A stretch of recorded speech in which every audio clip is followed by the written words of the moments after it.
নবম দশম শ্রেণীর বায়োলজি ক্লাসে তোমাদের সবাইকে স্বাগতম।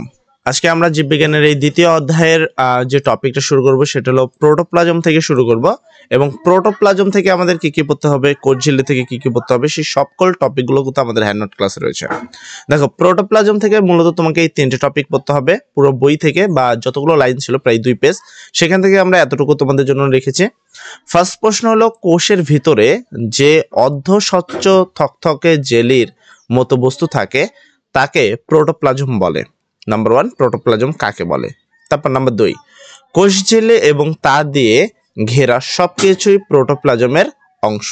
ঠিক আছে, তাহলে কি প্রোটোপ্লাজম বলতে অ্যাকচুয়ালি তোমরা বুঝতে পারো জেলের মতো থকথকে বলতে অ্যাকচুয়ালি তরল পদার্থগুলোকে তুমি কি জেলের মতো যে থকথকে পদার্থ অর্থাৎ তরল পদার্থকে তুমি প্রোটোপ্লাজম মনে করতে পারো। তারপর এখানে সাইটোপ্লাজমীয় অঙ্গাণুগুলো এবং নিউক্লিয়াসও এর অংশ। নিউক্লিয়াসও কি এর অংশ। আচ্ছা, প্রোটোপ্লাজম থেকে মূলত তোমাদের এটা পড়তে হবে। তার পরবর্তী টপিক হলো কোষ ঝিল্লি। তো কোষ ঝিল্লি থেকে তোমাকে সর্বপ্রথম পড়তে হবে প্রোটোপ্লাজমের বাইরের দ্বিস্তর বিশিষ্ট স্থিতিস্থাপক পর্দা, ঠিক আছে, যাকে কোষ ঝিল্লি। 2 নাম্বার, কোষ ঝিল্লির ভাজক মাইক্রোভিলাই বলে। কোষ ঝিল্লির ভাজককে কি বলে? মাইক্রোভিলাই বলে। এর পর্দা বৈষম্য ভেদ্য। ঠিক আছে, কথাগুলো মনে রাখবা। কোষ ঝিল্লির ভাজকে মাইক্রোভিলাই বলে, এর পর্দা বৈষম্য ভেদ। তারপর 3 নাম্বার, এটি লিপিড এবং প্রোটিন দিয়ে তৈরি। এটি লিপিড এবং কি দিয়ে তৈরি? প্রোটিন দিয়ে তৈরি।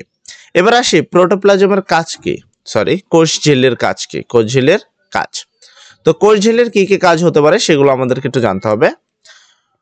কোষগুলোকে আলাদা রাখে, পানি ও খনিজ লবণ চলাচলের নিয়ন্ত্রণ বা ঠিক আছে নিয়ন্ত্রণ করে, অথবা এখানে আমরা কোথায় এই যে নিয়ন্ত্রণ করে। তো এখানে আসলাম, তারপরে আমরা এখানে একটা চিত্র দেখব। কোষ ঝিল্লি যে চিত্রটা রয়েছে এখানে তোমরা দেখতে পাচ্ছ।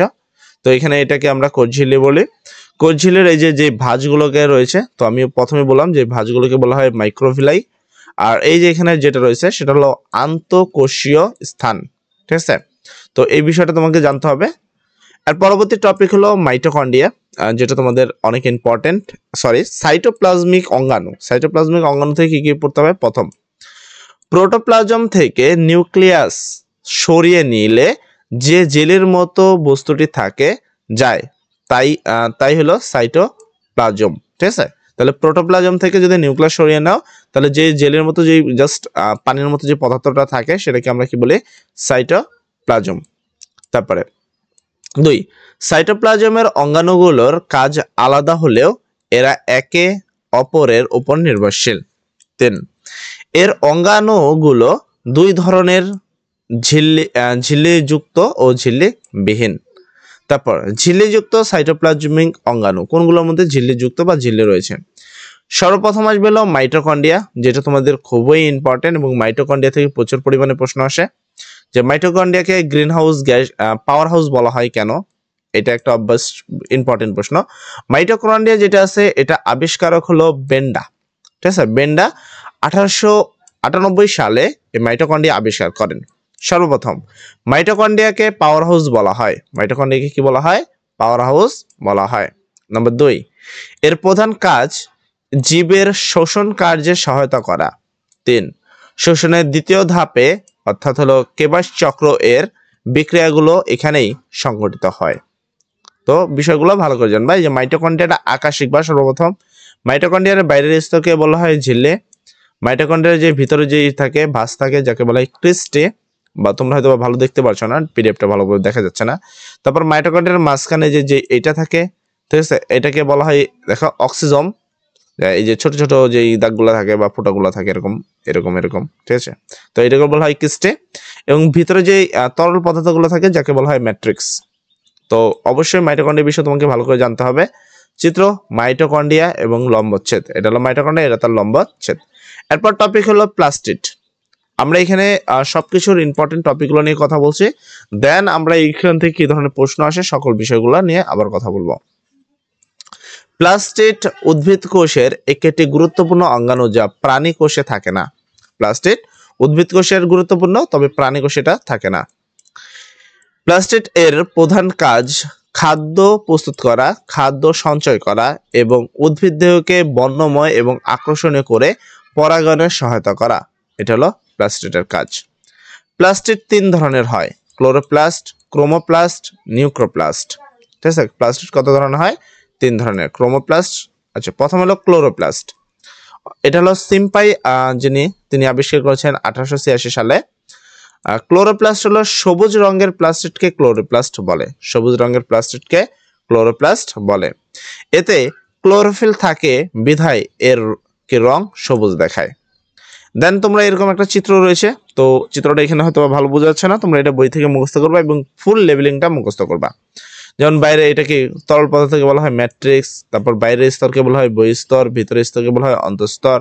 তারপর এখানে দেখতেছো তো ল্যামেলা যেটা রয়েছে, জাস্ট এইগুলা ভালো করে বোঝা যাচ্ছে না এখানে, তুমি তোমার বই থেকে এটা অ্যাকুরেটলি লেবেলিং সহ মুখস্থ করে এটা লেখাটা শিখবা, মানে চিত্রটা অঙ্কন করা শিখবা। ক্লোরোপ্লাস্টের বিভিন্ন অংশ, তো ক্লোরোপ্লাস্টে কি কি রয়েছে সেখানে কিন্তু দেওয়া রয়েছে। তারপর আসে ক্রোমোপ্লাস্ট, রঙিন প্লাস্টিড, তবে সবুজ নয়, সবুজ ব্যতীত অন্য রঙের যে প্লাস্টিডগুলো রয়েছে সেটাকে বলা হয় কি ক্রোমোপ্লাস্ট। এতে জ্যানথিল, ক্লোরেটিন, ফাইকো এরিথিন, ফাইকো সায়ালিন ইত্যাদি রঞ্জক থাকে। এর প্রধান কাজ পরাগণে সহায়তা করা। ঠিক আছে, এর প্রধান কাজ হলো পরাগণে সহায়তা করা। তারপর হলো এন্ডোপ্লাজমিক রেটিকুলাম, এখান থেকে তোমাকে যে টপিকগুলো পড়তে হবে। এর গায়ে রাইবোজোম লেগে থাকে, তাই এতে আমিষ সঞ্চালনকারী বলা হয়, তাই একে আমিষ সঞ্চালনকারী বলা হয়। তারপর প্রবাহ পথ সৃষ্টি করে, এটা এন্ডোপ্লাজমিক রেটিকুলাম কি প্রবাহ পথ সৃষ্টি করে। 2 মাইটোকন্ড্রিয়া ও কোষ গহ্বর সৃষ্টিতে ভূমিকা রাখে। এরপর হলো কোষ গহ্বর। গহ্বর বলতে আসলে কোনো ফাঁকা জায়গা বা গর্ত বোঝানো হয়।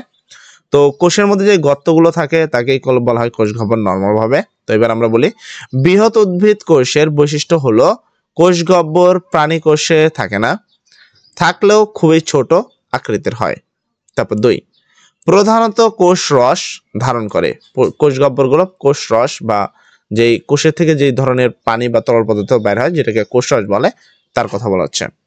আমিষ, অজৈব লবণ, শর্করা, চর্বি জাতীয় পদার্থ, রঞ্জক পানি ধারণ করে। ঠিক আছে, এগুলো সবই কি করে? এ ধারণ করে। তারপর হলো লাইসোজোম। লাইসোজোম থেকে তোমরা কি পড়বা? লাইসোজোমের প্রধান কাজ কোষকে জীবাণুর হাত থেকে রক্ষা করা, এটাই লাইসোজোমের প্রধান কাজ। উৎসেচক পদার্থ দিয়ে আলাদা থাকে, যেমন অক্সিজেন এর কি অভাবে পর্দার সাথে কোষের মৃত্যু ঘটে। ঠিক আছে, তো এইগুলোর কারণে কি হয়, তোমার উৎসেচক বা জীবাণু ভক্ষণ করা মূলত তোমার লাইসোজোমের প্রধান কাজ। এরপর হলো নিউক্রোপ্লাস্ট। নিউক্রোপ্লাস্ট কোনগুলো? কোনো কোষের রঞ্জক পদার্থ থাকে না। তো নিউক্রোপ্লাস্ট মানে কোনো রঞ্জক পদার্থ থাকে না, এটা হয় বর্ণহীন। যেখানে সূর্যের আলো পৌঁছায় না সেখানেই পাওয়া যায়। এর প্রধান কাজ খাদ্য সঞ্চয়ন করা। সূর্যের আলো পেলে ক্লোরোপ্লাস্টে রূপান্তরিত হয়। নিউক্লিওপ্লাস্টের সচরাচর কোনো বর্ণ থাকে না, তবে এটা যদি সূর্যের আলো পায় তাহলে সেটা কি ক্লোরোপ্লাস্টে রূপান্তর হবে। এরপর হলো তোমাদের গোলজি বস্তু। গোলজি বস্তু থেকে কি টপিকটা পড়তে হবে, তো এর পরবর্তী টপিকগুলো আমরা ইনশাআল্লাহ পরবর্তী ক্লাসে করব। আজকের ক্লাসের জন্য এতটুকুই। তো সবাই ভালো থাকবা, সবার জন্য দোয়া করি। আসসালামু আলাইকুম।